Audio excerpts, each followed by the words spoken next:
What's good, YouTube? Welcome back to the house. We've been gone for a little while. We've been pretty sick, but I wanted to go ahead and do card of the week again before YCS Houston, and I'm going to do Interrupted Kaiju Slumber thanks to Team Zodiac suggestions. So, Interrupted Kaiju Slumber has two effects. One is destroy as many monsters on the field as possible, and then special summon and attack position 2 Kaiju monsters with different names from your deck, one on each side of the field, but they cannot change their battle positions, and must attack if able. During your main phase, except the turn this card is sent to the graveyard, you can banish this card from your graveyard. Add one Kaiju monster from your deck to the hand. You can only activate one interrupted Kaiju Slumber per turn. So, you can't use it the same turn as sent to the graveyard, so the utility is different turns. The upside to this card is it's another field wiper, and you can put the larger one on your side of the field and the smaller one on theirs. The downside would be that you have to play Kaijus in your deck, but they're actually pretty good against the meta. You get rid of their boss monsters and put an easier monster on the board to clear. So, what utility does it have? Well, here's the weakest Kaiju, 2200 attack, which is a lot easier to deal with than most cards your opponent puts out, and it's also an answer to the Megazord from the Super Quantal deck, one of the only answers.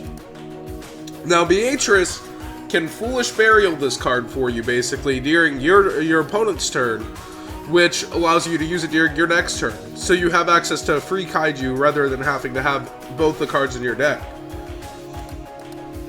Farfa is able to banish your own Kaiju in the most, the worst situations, to where you need to summon BAs and you have a full BA hand. You can just normal Farfa, destroy itself with its own effect, and get rid of your guy and start special summoning cards. But that's like a worst case scenario.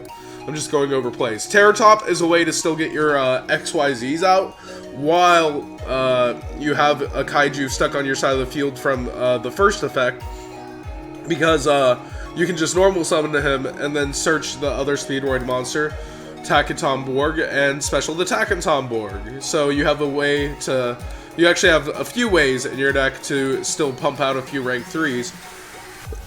But typically, you're using it for its utility to grab a Kaiju and deal with your problems opponent has. Now, in Kozmo, you have some really cool combos. You can, if you have a Dark Destroyer on your field, you can Interrupted Kaiju Slumber, destroy your Dark Destroyer. You're going to grab Forerunner, because you're going to give your opponent Raiden, and you're going to ram and get Farm Girl and go for an OTK, because you're also going to have like a 3,300 guy on your board, so which is the biggest Kaiju.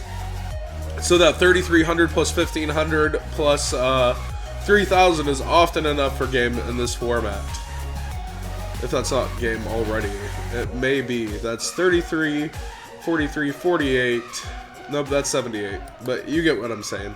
Now, another interaction with this card that you may not be aware with is that you cannot activate its first effect to destroy monsters if Vanity's Fiend is on the field. Vanity's Fiend is actually kind of an answer to this card, and you usually want to use field wipe / monster clears on Vanity's Fiend, but it cannot be activated while Vanity's Fiend is on the field. So you want to be aware of that if you are playing this card.